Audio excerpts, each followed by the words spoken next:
Are you looking for more out of your life? Do you need ideas on how to start new businesses and how to move forward in your own personal life? Well, guess what? You have come to the right radio show. At You Can Overcome Anything podcast show, you will learn and hear from many people from all walks of life who are sharing their challenges, their stories, the habits, and the mind shifts they had to overcome to become who they are today. On top, you will get a chance to connect and see how you can overcome anything by networking and learning about your next move through this radio show. I present to you our great speakers at You Can Overcome Anything podcast show with your host, Cesar Espino.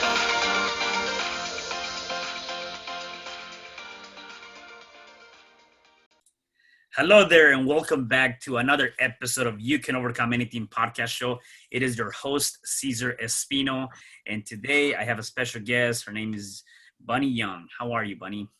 I am doing pretty fantastic. How are you doing? I am doing great. Thank you so much for being here today. Really appreciate that. Yeah, it's totally my honor. Yeah. So let me give the people a little bit about your background, and then we can dive in. So Bunny, she is a growth coach, speaker, retreat facilitator, and author of the Stuntwoman turned businesswoman is the best way to start a bio. After being diagnosed with a heart condition at an early age and depending on a service dog for a higher quality of life, Bunny focuses on using each day to fully deliver our purpose within the world.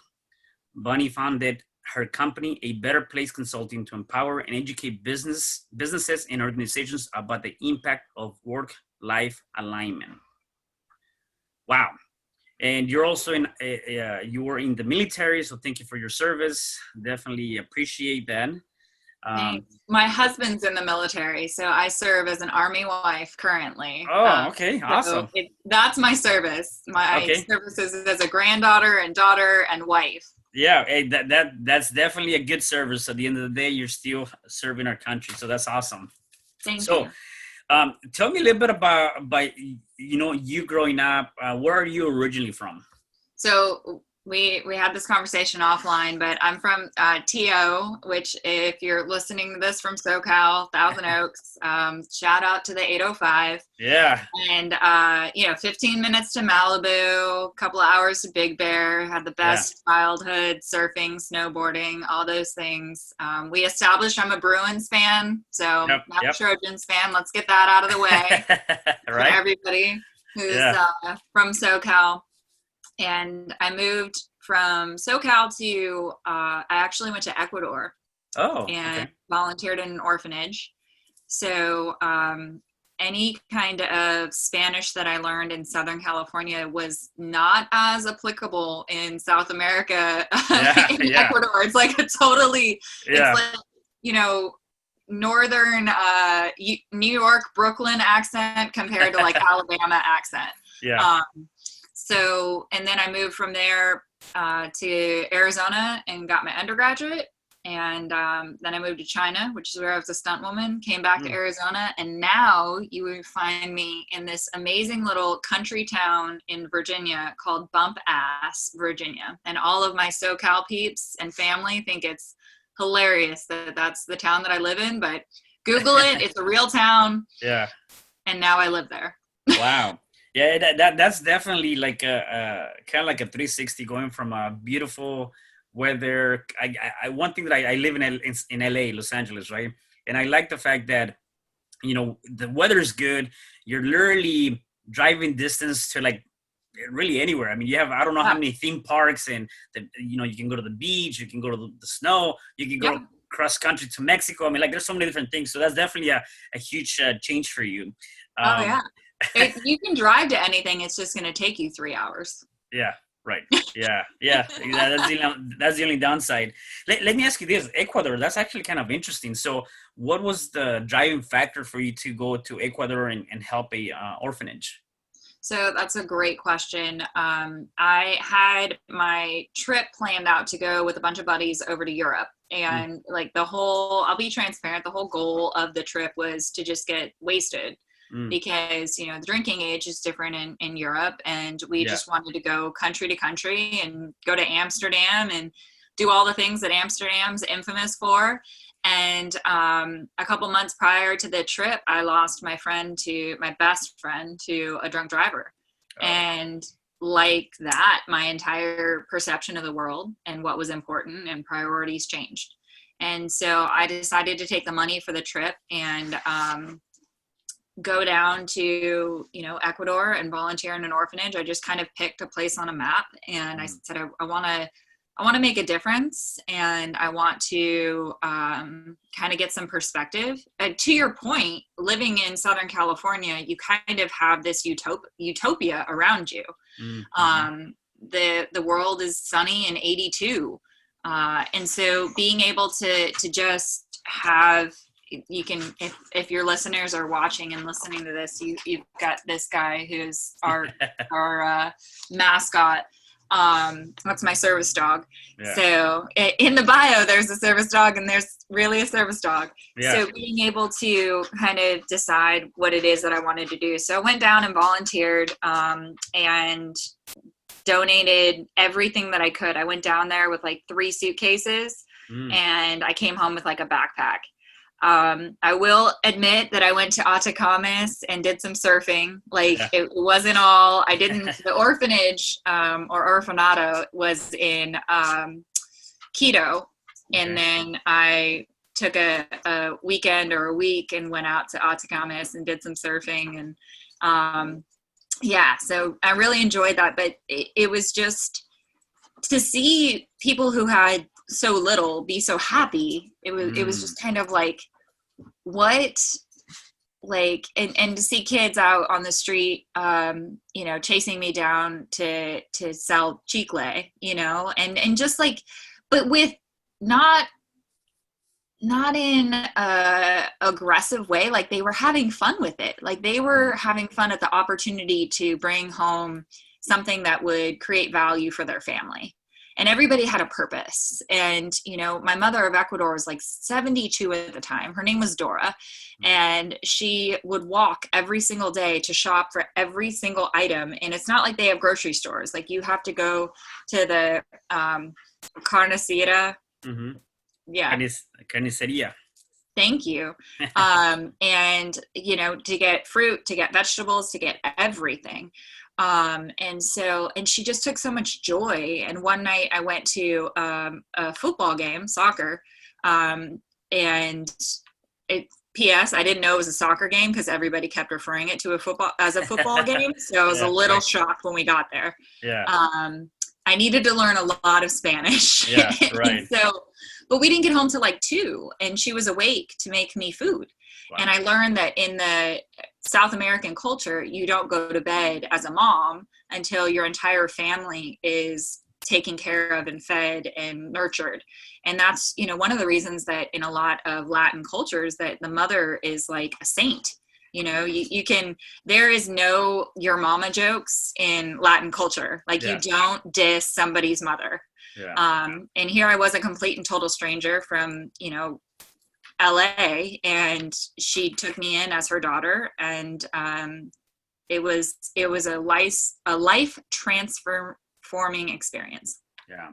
Wow. That's amazing. I gotta tell you, like, even just thinking about trying to make a difference and make a difference in the world, one thing that comes to mind is, you know, sometimes we get impulse to doing that based on things that are happening in our lives, specifically to us or people that we love. In your case, with your friend passing, that was a pivotal moment where you said, I have to change, you know, the trajectory of my future. And just being able to go there. And I love the fact that you said, you know, going into this experience, they have so little, yet they are so happy. Why would you think that in our culture, specifically, let's say SoCal, you see that more often, or maybe because I live here. Nevertheless, though, in our culture, sometimes we're not content with the little things, and we take those things for granted. Where across the states, even in Mexico, or, you know, in different countries, people are so happy with so little. And why would that be? You know, I think So particularly in Ecuador and in South America, you know, the perspective and the way that kids are raised is different, I believe. I can only speak from my experience. Mm-hmm. But they're so happy. It's a glass half full perspective. So take my experience, for example. You know, I had my heart broken and felt like I lost everything. In reality, I had two amazing parents that loved me, two amazing grandparents that loved me, but I couldn't get out of my head to see everything that I had because all I was so focused on was losing my best friend. I couldn't even focus on the years that we had together and the memories that we had. Like I was just so hyper focused on like almost a pity party for me. And so to land in Quito and then be able to like get off the plane and see these people that in my perception had so little, yet they had so much more self-awareness and so much more compassion and empathy and connection and relationships. And like, so in a SoCal way, I think I was living a surface level life of being happy with the things that I had rather than the self-awareness of what really mattered. And seeing how I could lose that relationship in a moment made me treasure the relationships that I have, and going down to Ecuador and being able to, you know, volunteer in this orfanato and being able to make these connections with these kids and just have them be so freaking grateful. And like we partied with music and dancing, and there was a day that we used toilet paper to like make a bridal gown for me as like a wedding. And I don't know if you have ever been to a Latin American wedding, but it is a fiesta beyond all doubt. So, you know, like that, you know, if you're listening to this, like just imagine this scene of like this SoCal surfer girl wrapped up in toilet paper, having the time of her life as she is, you know, engaging in this fake wedding. And so to be able to see how toilet paper, of all things, could make for such an amazing day, it made all the Escalades and all the diamonds and all that kind of stuff pale in comparison. And so it truly was a transformational experience. So to directly answer your question, I went from an external focus on somebody fixing me and somebody making me whole to a self-awareness on what I did have and the things that I could be blessed with.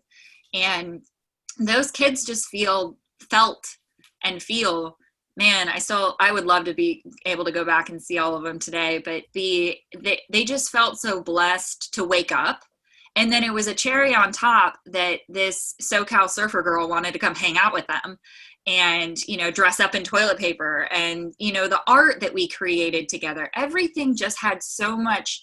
I look at pictures and my eyes were so bright, and I only attribute that to the energy with which we were doing all of this. The energy was of just live for today and just be grateful for what we have, because the reality, the government down there is a lot different than our government in some ways. And there was a lot of presidential changing while I was down there. And so they didn't know what tomorrow brought, and Texaco's buying up land. And so you had a bunch of these multi-generational farmers who didn't know what to do now because they could no longer farm. And so they were just happy to wake up and be somewhere where somebody appreciated them and to have something to do. And that was totally different than what I was focused on. You know, I was focused on going to Europe and having all of these photos and experiences and things to show people. And they didn't really care about the things. They cared about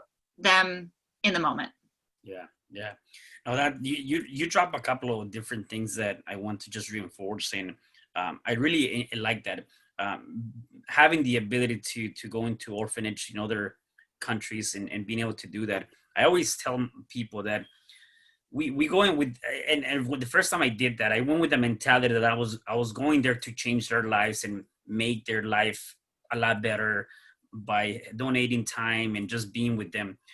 And then I realized that just as much as I changed their life, they changed and impacted my life. And I think that's the most powerful thing that I can think of something like this when you're going out and helping other people is they're having a huge impact on your life, because it gives you the ability to see things from a different lens and appreciate, like what you talked about here, just have the self-awareness, right? We tend to forget those things. So I think that's, I would always say that if you have the opportunity, for those that are listening, if you have the opportunity to go and take part of your time and volunteer in something like this, is definitely going to help you in your journey, whichever way you see it, even if you do it once.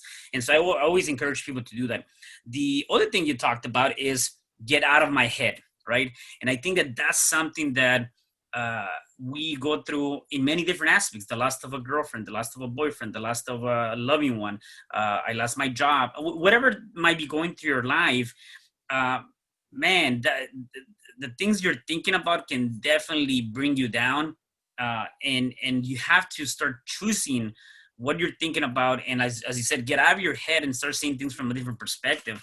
So I want to kind of talk a little bit about that, because I think that's a huge topic in many different aspects. And I want to get your input in terms of that. Like, how did you overcome the loss of your best friend? Because that was things that were going through you, the emotions, the thoughts, the ideas. How did you overcome that? I can't tell your listeners with any certainty that I have. Okay. I think that I have taken that loss and completely changed the trajectory of my entire life. And so being able, and my perspective. And so my life wouldn't be what it is without all of the losses and all of the failures and all of the successes.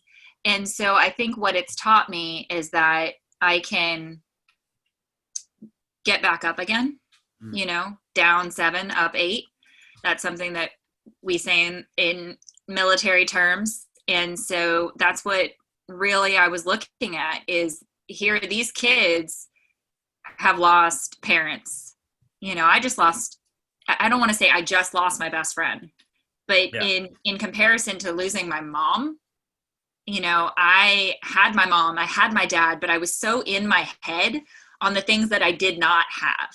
Yeah. And so when you find yourself trapped in your head and in a loss mentality, turn to those things that you can be grateful for. I have a gratitude practice every morning and every night. And some days it is the most difficult thing in the world to imagine the 3 things that I'm grateful for.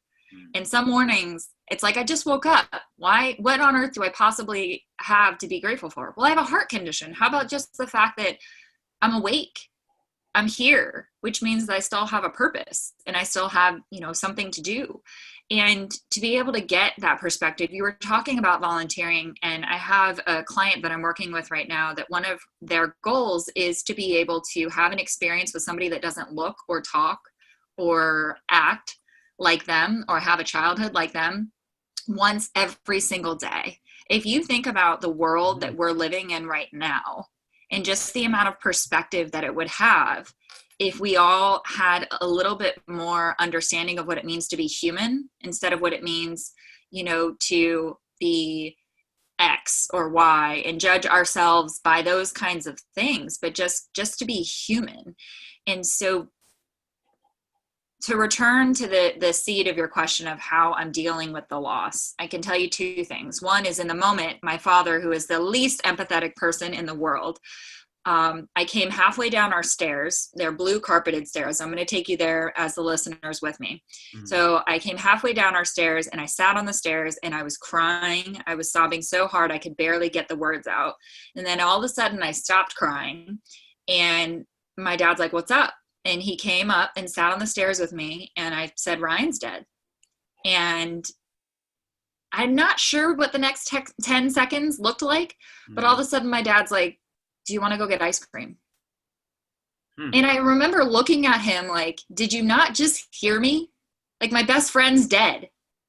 And then we got up and we went and got ice cream, because what else was there to do? I'm sitting on blue carpeted steps feeling sorry for myself about something that I can't change. And so in that moment, my dad's like, "I can't do anything about your best friend being dead. I can't do anything about the drunk driver.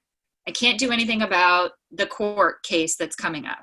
I can't do anything about the next 10 years of your life, but right now I can take you to go do something that I know you enjoy doing and create a memory with somebody that loves you and is just going to wrap you up in love. And my father did not say all of these things. My father literally just said, let's go to Cold Stone, which Cold Stone is not sponsoring this podcast, but they should. Right. And if you don't have a Cold Stone, Google it. It's a thing. Yeah. So on December 15th, every single year, my dad and I go get ice cream. And that is something that we can do. And it's something that reframes that day into something to look forward to rather than something to dread. And so whatever your loss is, if it's a job, if it's a girlfriend, if it's a boyfriend, if it's a sense of your control right now in what we're going through in a crisis, just think about one thing that you can control, whether it's working out, going for a walk, going to sit in the sunshine, and go do that. Wow, that hit me. That's very powerful. It just being able to do that, and you're right. I mean, we get so hung up on what happened, what could I do, what can I do, how can I, and at the end of the day, if it's out of your control, do something that you can control now, and that's super amazing. Let's talk about your heart condition. What is that? Something that happened to you? When did that come about? Give me a little bit of background, and then we can dive into some of the questions. So as a teenager, I can remember just having these episodes of like feeling dizzy and faint. And what we ended up discovering later in my teenage years was that this is an episode, or it's a condition called tachycardia, which means that my heart races. And for most young adults, they grow out of it. And for me, I didn't. And then in 2017, I was also diagnosed and hospitalized with bradycardia, which is the opposite. So if you think about it, my heart goes way too fast and way too slow. Wow. And so I have a service animal that alerts to dangerous variations in my heart rate that I never would have known that I've had dogs my entire life, like, at least 2 dogs at a time. And I never really understood the full potential of this partnership between canine and human. And that's another message for your listeners is when you're listening to this, you have no idea what your full potential is, or what your full value is, or what your impact on this world is going to be. And so don't let that real estate of a failure occupy your brain, because it's not paying the mortgage and it's not paying rent. So unless somebody is paying you to feel sorry for yourself, get up and go do something that you're going to add value to this world. And so I had a doctor that, or a nurse practitioner that said, have you ever thought about getting a service animal? And I looked at my doctor. I still laugh about this to the day, because I said, I don't know if you know this, but I feel like you should, because you're my doctor. I'm not deaf and I'm not blind. So why would I need a service animal? And this was before like having a service animal was cool, as I say now, because now there's a lot more awareness around service animals. But this was, early 2000s, and people just didn't have the awareness that they have now around service animals and this hoarding stampede that's running by right now. And that, all of the things that canines could assist humans with disabilities. And so my service animal alerts to dangerous variations in my heart rate. I'm extremely tall. And so my service animal, as you saw, is a Great Dane, and he's a walking cane. So he helps me when I'm unsteady on my feet. And he also goes and gets a human or my medication or my cell phone if necessary. But this dog has been to Puerto Rico, to St. Martin, St. Kitts, on a cruise, Disneyland, Disney World. And people always say, oh my gosh, Great Danes, he's so amazing. I want to get a Great Dane because he'll be that amazing. Guys, like, this guy has a 15 PhDs for what he does, the amount of training that went into him. I have a master's degree, but he's definitely has more training than I do. And so just to be able to know also what they're born, like each service animal, not every dog is born to be a service animal, but each service animal, anybody who knows me and has met Guinness, he was not born for any other purpose than to be my service animal. Like he can't even, he's so codependent. He sleeps in the bed with me. He has his head on my pillow. And I don't know if you have a dog, but like, he's like, I'm his human. Mm. Like I'm the only thing that matters. Right. Yeah. And that's that's actually pretty awesome. I mean, I love pets. I have a dog too, and it's just sometimes it's amazing, right? You're going through a challenge, and I'm not saying go get a pet. I'm just saying that for me, you might be going through a challenge. You might have had a bad day, and it's just kind of cool when you come in and all they want is kind of play with you, or they want to kind of hug you, or kind of Yeah. give you that love. They don't care what's going on through your head. All they want is, hey, I'm here for you. Yeah. And sometimes that can help you change those triggers in your mind, and get back into that happy place that you need to be, right? It's a really special thing when you can have the unconditional love for yourself that your dog has for you. Yeah. And there's like a sign that I've seen that says, I aspire to be the person my dog thinks I am. And it's like, I don't, I can have the worst day possible, but then you show up and he's just like unconditionally thinks that I'm amazing. And you know what? If you're listening to this, you're amazing. Like you are amazing. And so imagine that Guinness is running up to you and telling you that you're amazing. And we don't need this external gigantic Great Dane, especially if you're scared of dogs. He's a 165-pound dog.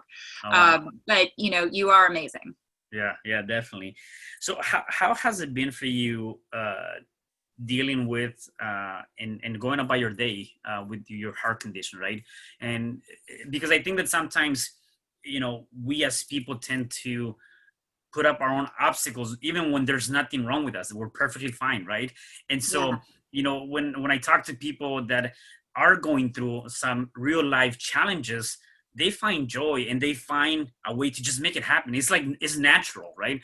And so when I see that and I hear that, for those that are not really going through any kind of health challenges or anything to that, it's a good message to hear, right? So I want to know how you would deal with that stuff. I have to tell you that walking out of that doctor's office after the diagnosis, I felt like, when you're driving a car that with a governor on it and it's got like the restrictions, or you're on cruise control and like my car can sense that there's another car in front of it and all of a sudden it slows down, which is super annoying. My car is smarter than I am. Yeah. I felt like all of the cruise control and the assumptions and the governors fell off of my life. And it was permission to live my life to the fullest each and every day. Because the reality is, and it's like the same lesson I had to learn over and over again, right? Losing my best friend, tomorrow's not guaranteed. Getting diagnosed with a heart condition, tomorrow's not guaranteed. Losing my grandfather, tomorrow's not guaranteed. But, occasionally I need to learn the same lesson over again. And so I learned that lesson. I walked out of that doctor's office. And so this opportunity to be a stunt woman came up. The opportunity to, go to school to get on track to be an international civil rights lawyer, go to school to work in social services, work with individuals who are incarcerated. It changed my entire perspective. Like it continued to just feel like cultivate these fields in my mind of like, lose all the assumptions that you have. When I was a therapist and I was working with individuals who are incarcerated, when you're growing up, there's this bias that these are criminals, like these are bad people. No, these are people who just made one bad choice and got caught. And like, I made a ton of bad choices, like just this morning. Like the listeners don't know, but I was late for the podcast and I sped because I was late. So I guarantee you, like I could have, as easily been, I broke the law. So therefore I'm a criminal. And so being able to just see the world for what it was and the gift and relationships in that moment and being in the present, that's the gift of being diagnosed with a terminal condition, is that I no longer needed a permission to live my life. I decided in that moment I wasn't just going to survive, because that was the recommendations, was do all these things to avoid dying. That didn't sound like a life. That sounded like survival. Right. So I didn't want to just live. I wanted to thrive. And I have this sign in my house that says, I don't plan on arriving in heaven in a well-preserved body. I plan on arriving in heaven, banged up, smoking, on fire. I took out the insurance policy on this rental. And so I'm going to make sure that I use that insurance policy to the fullest. And that's, what if we woke up every single day with that kind of gift, and people will say, it's so, I'm so sorry that you have this disability. And I say, I'm not disabled. I'm differently abled. I can do almost anything you can do. Yeah. I just do it with 6 legs with the help of my service animal. And I also have this limitless belief that I'm here for a reason. My life has this meaning and permission to go and, invest fully in my value, and I'm not judging anybody who is sitting at a desk right now, but I remember leaving corporate America because I was just like, I can't imagine spending one more minute of my life making my boss richer versus adding my value. There's always an ROI in any job. You make the company $1 million so they can pay you, 60,000, whatever it is. And so I was like, that they just go, for me, I can only speak for me as a 3rd generation entrepreneur. I really had the best teachers as far as, if you put the hard work in, then there is a path where you can get the full return on investment. Yeah. And that's definitely not an easy path. It's just, you want to take that path for sure. You're right. One thing that kind of reminded me of, I think it was Les Brown. He said, if you're convicting me for who I was, you're convicting the wrong person, right? And kind of going back to what you were talking about, our past person or who we were, or even those people that you were doing therapy, the criminals might have been, that was in the past. That past experience or what they did before, if they change that, you're convicting the wrong person. And sometimes we as people have and take that as part of the illustration of, well, I know this person, I know who he was before or what they did before, yet you don't even know if they've changed in the last 30, 60, 1 month, 1 year, whatever the case may be. People can make those changes because I do believe that it's based on a decision and a choice of what you want to do and what would be your future to be, right? I believe that the decisions and choices you make today will determine the quality of your life tomorrow, right? Yes. And so that's one thing. Now for you, talking about lessons, has it gotten better for you in terms of, although there have been different lessons, yet there still have been emotional lessons with the loss of your friend and going through all those different things? Has it gotten better for you, or you've just, I guess my question is it easier to cope with those lessons or losses because you've kind of gone through it already, or how has that been for you, I guess? So I have this mental Venn diagram, and if you're listening to this, so imagine, I'm going to assume you know what a Venn diagram is, but imagine these circles that is things that impact me is in one circle, and then in the other circle is things that I can control. And so I always try to live in that ellipse of right in between. And I can get emotional about things that impact me that I can't control, but that to me is a waste of energy. And because I have a heart condition, I'm not in a place where I can waste that energy. And there's a lot of things that I can control, or, I think that I can have an impact on. Let's say I can impact, not control, because control is a totally different perspective, but I can make an impact on a lot of different things. But, is that where I want to spend my energy on? And so what I want to spend the most of my energy on, and right now especially, is with my family and myself. I am the highest return on investment that there's ever going to be. And so spending all of my energy on that is not selfish. I like to tell people that if you think about the word selfish, if I said, hey, I'm going to be here at 12-ish, we would know it's about 12, I'm not going to be here at 12. I'm not fully committed.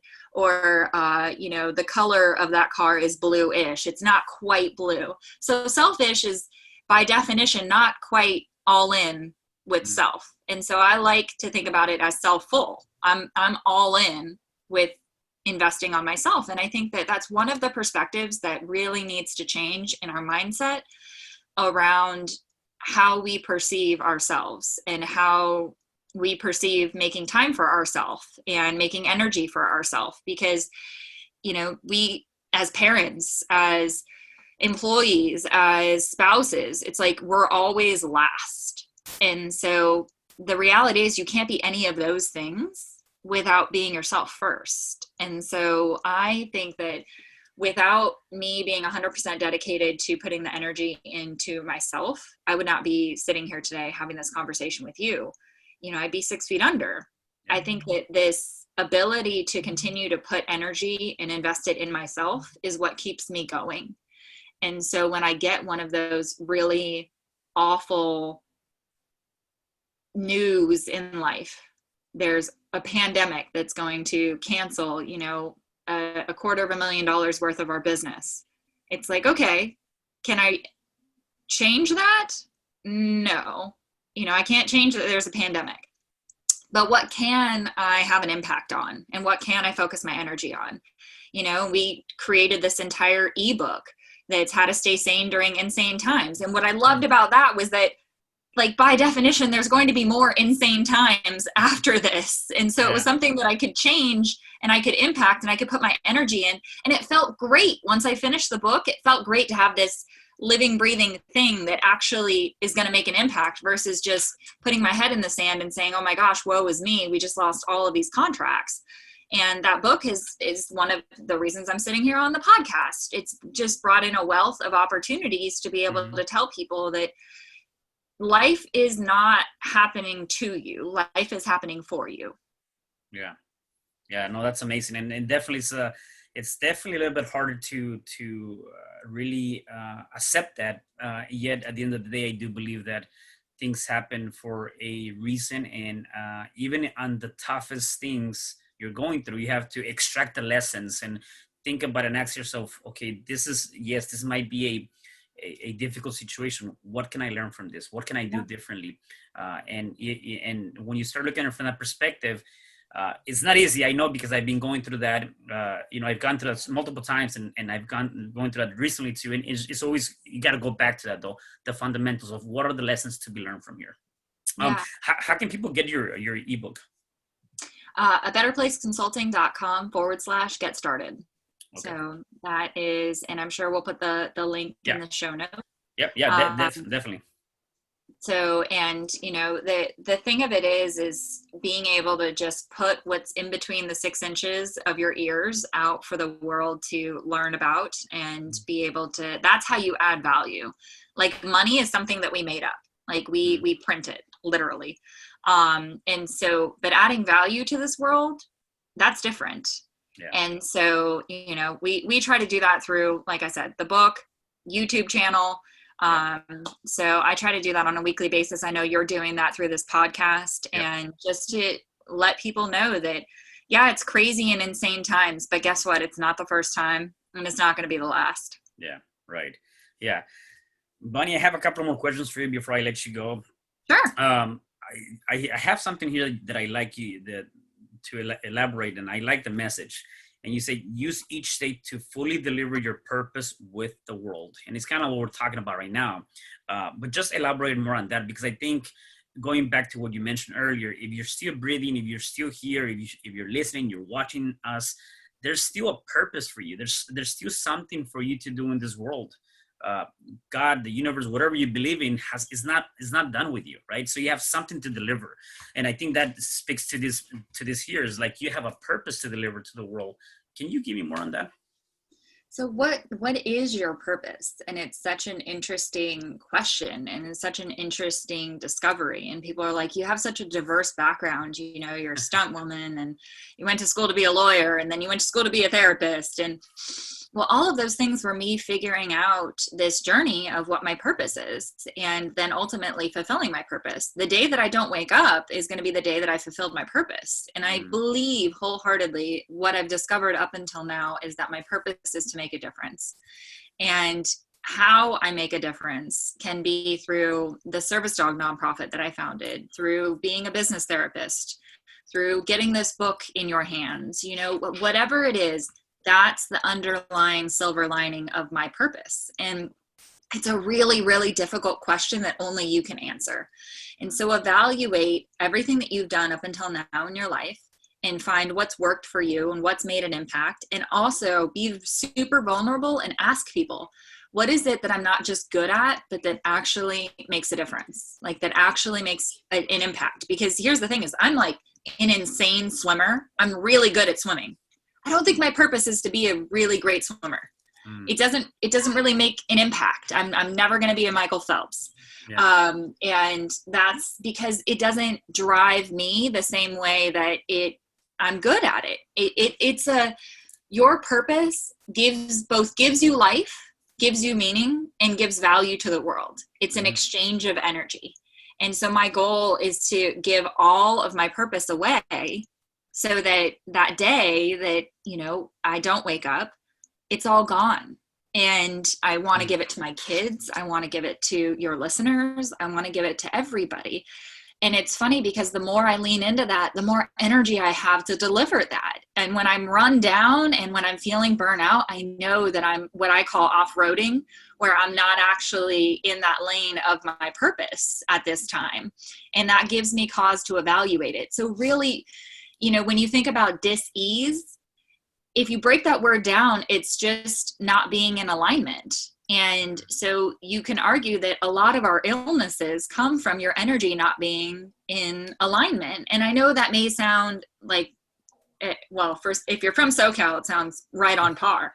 Yeah. But, for a lot of people, and in me included, I wanted the science behind it. Go look at the science. The science is there. So the more that you live your life with intention and purpose, the healthier and more energy you end up having. And it's so ironic, but every day I'm a living, breathing billboard for the fact that the more that you lean into it, the more that God gives you that energy back to go make the world a better place. Yeah, I love it. Bunny, how can people get a hold of you if they wanted to learn more about you, your consulting business, any of that stuff? Yeah, absolutely. So you can go to betterplaceconsulting.com and grab the book. That's at /get started. And then also one of the best places that you can connect with me is on YouTube. So search Bunny Young Business Therapist and you'll find my YouTube channel. And the reason I say that is because everything on there is absolutely free. Mm-hmm. And so, take some time and invest in yourself. Find some videos that are meaningful after you listen to a bunch more of these podcasts. Yeah. Go ahead and cruise onto YouTube and find, those videos. And that is a no excuse way to get started now. Both of those resources that I just gave you are 100% free. And so there's no reason why you can't get started today and take us on your journey. Yeah, definitely. And my last question for you is, if some of the people that are listening to us might be going through some sort of challenge, what would be your advice among everything you've given us already that they can start doing to start overcoming that challenge? So my favorite quote is from Dr. Seuss. It's actually from the Lorax, because I'm going to believe that the Lorax is a real person thing. Yeah. And it says, unless someone like you cares a whole awful lot, nothing's ever going to get better. It's not. And I can tell you that the biggest perspective switch for me in life has come from understanding that unless someone like me cares a whole awful lot about me. So I think the Lorax and Dr. Seuss has it 100% right. It's not just about caring about everything else, though. It starts with you. And so if you're in the middle of something, if you're at the beginning of something, if you're towards the end of overcoming something, remember that you're worth it and that you need as much love and energy and value as you can possibly give to anything else, whether a plant, a human, a child, a spouse. You can't pour from an empty cup, so fill yours first. Yeah, I love that. Well, Bunny, thank you so much. I had a great time with you today. Thank you for giving us all this wisdom and golden nuggets for sure. Thank you so much. I'll see you guys later, and stay safe and stay sane. Awesome. And for the rest of you guys, please make sure you subscribe, like, and comment on this podcast, and stay tuned for the next episode of You Can Overcome Anything podcast show. Goodbye. Hi, I'm Cesar Espino, real estate investor, business coach, and consultant, and author of the book, You Can Overcome Anything, Even When the World Says No. My number is 424-501-6046. In my book, I talk about making the necessary changes to shift your mind for prosperity and certainty. Pick up your copy at Amazon. I also love helping families with their real estate and can purchase your house fast and all cash. Follow me on Instagram, Facebook, and LinkedIn. My number is 424-501-6046. Thank you for having me today. I am so glad you've tuned into this podcast. You can find me at your favorite podcast platform where you can like, subscribe, comment, and share. And to learn more about myself, my services, you can find me at www.cesarrespino.com, or you can also find me at your social media. Thanks for joining me, and I am looking forward to having you at the next episode. And know you truly can overcome anything.